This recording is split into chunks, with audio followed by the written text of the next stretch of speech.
Tuhan bersamamu dan bersama rohmu. Inilah Injil suci menurut Markus. Dimuliakanlah Tuhan.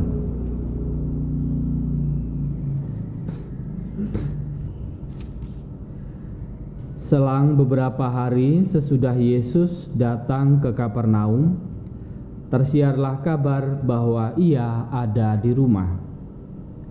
Maka datanglah orang-orang berkerumun sehingga tidak ada lagi tempat, bahkan di muka pintu pun tidak. Sementara Yesus memberitakan sabda kepada mereka, beberapa orang datang membawa kepadanya seorang lumpuh digotong oleh 4 orang. Tetapi mereka tidak dapat membawanya ke hadapan Yesus karena orang banyak itu. Tetapi mereka membuka atap yang di atas Yesus. Sesudah atap terbuka, mereka menurunkan tilam tempat orang lumpuh itu terbaring.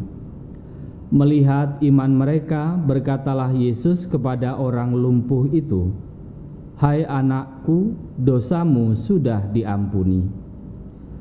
Tetapi di situ duduk juga beberapa ahli Taurat. Mereka berpikir dalam hati, "Mengapa orang ini berkata begitu? Ia menghujat Allah. Siapa yang dapat mengampuni dosa selain Allah sendiri?" Tetapi Yesus langsung tahu dalam hatinya bahwa mereka berpikir demikian.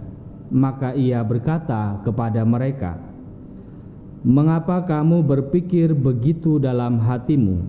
Manakah lebih mudah, mengatakan kepada orang lumpuh itu, dosamu sudah diampuni, atau mengatakan, bangunlah, angkatlah tilammu dan berjalanlah? Tetapi supaya kamu tahu bahwa di dunia ini Anak Manusia berkuasa mengampuni dosa."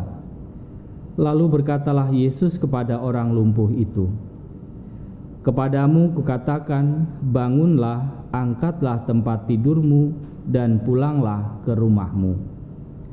Dan orang itu pun bangun, segera mengangkat tempat tidurnya, dan pergi keluar di hadapan orang-orang itu.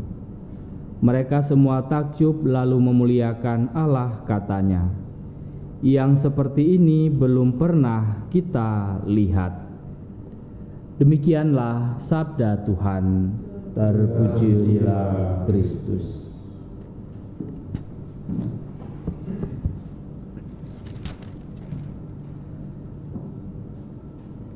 Saudara dan saudari yang terkasih, hari ini gereja memperingati Santo Antonius Abbas, seorang tokoh gereja yang diyakini menjadi pelopor hidup bertapa, dan pada akhirnya dari cara hidupnya yang mengasingkan diri dari dunia, cara hidupnya yang tidak biasa pada zaman di mana dia hidup, banyak orang mengikuti, dan kemudian cara hidup ini juga masih bisa kita temui sampai saat ini. Paling tidak ada beberapa ordo yang mencoba menghidupi gaya hidup Santo Antonius. Mereka hidup mengasingkan diri, mereka hidup dengan menekankan hidup doa yang menjadi yang lebih utama dalam karya-karya mereka. Dalam bacaan Injil hari ini kita mendengarkan bagaimana ada orang sakit yang dibawa kepada Yesus, digotong oleh 4 orang untuk sampai kepada Yesus. Mereka tidak bisa masuk ke rumah, tetapi pada akhirnya mereka membongkar atap dan menurunkan orang sakit itu tepat di depan Yesus. Melihat perjuangan orang-orang yang membawa orang lumpuh ini untuk sampai kepada Tuhan Yesus, Tuhan Yesus tergerak hatinya dan kemudian menyembuhkan. Ada yang kagum, tetapi juga ada yang bertanya-tanya mengapa Yesus melakukan itu, mengapa Yesus mengatakan dosa-dosanya sudah diampuni, bahwa yang boleh mengampuni bukankah Allah sendiri. Saudara dan saudari yang terkasih, dalam perayaan ini saya ingin mengajak kita semua belajar dari keempat orang yang menggotong orang sakit ini untuk sampai kepada Yesus.